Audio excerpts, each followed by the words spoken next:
énormément de définitions pour l'activité physique adaptée. La manière plus simple, c'est de dire que l'activité physique adaptée est une activité physique qui est adaptée aux limitations, aux pathologies des individus. Toutes les personnes qui n'ont pas ou qui ne peuvent pas pratiquer une activité physique dans des conditions normales, de par des problèmes de santé, mais pas que. C'est là où c'est intéressant, c'est qu'au-delà des pathologies, des handicaps, des phénomènes d'exclusion, ça va aussi concerner les participants qui sont inactifs ou sédentaires. Je pense que c'est valable pour toutes les pathologies. J'ai dans ma patientèle beaucoup de personnes âgées. Le diabète, quelque chose qui est très connu, qui va entraîner une obésité, qui est une maladie sérieuse à prendre en compte, où il faut bouger. Ça peut être des pathologies chroniques, tout ce qui est pathologie cardiaque, respiratoire, ça peut être aussi tout ce qui est cancérologie.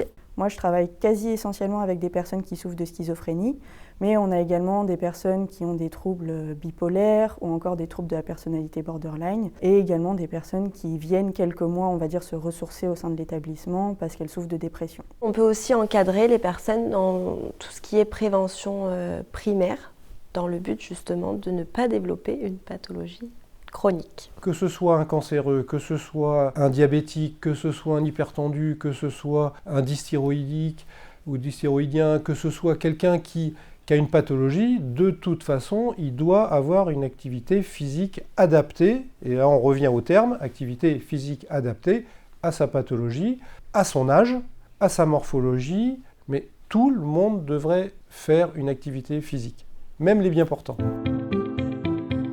Alors du coup, ça dépend des moyens qu'on a à disposition, mais en soi, on peut tout proposer. Toute activité physique peut être adaptée, mais du coup, souvent, en fonction des moyens qu'on a, ça va être surtout basé sur du renforcement musculaire. Ça peut être de la danse, ça peut être des activités un peu plus cardio, du vélo, de la course à pied, de la marche rapide. Mais après, toute activité peut être adaptée. D'ailleurs, c'est ce qu'on voit surtout dans notre formation.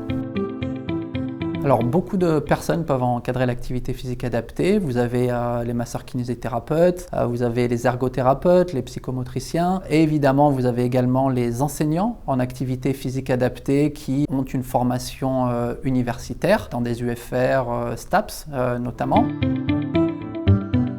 On peut pratiquer de l'activité physique adaptée dans tout ce qui est centre de rééducation, hôpitaux, cliniques. Nous, on intervient aussi en EHPAD. Tout ce qui est aussi IME, centre pour les personnes plutôt avec un handicap mental. Et après, on peut pratiquer aussi chez des enseignants APA qui vont être en libéral. Il n'y en a pas beaucoup pour l'instant, mais il y a certains enseignants APA qui ont un cabinet et on peut pratiquer avec eux. Et on peut aussi pratiquer avec des associations sportives. Tout ce qui est maison sport santé aussi. Très sincèrement, en fait, on peut faire de l'activité physique n'importe où parce qu'il n'y a pas forcément besoin de matériel. Moi, si j'ai une chaise et 3 mètres carrés d'espace, techniquement, je peux mettre en place une séance.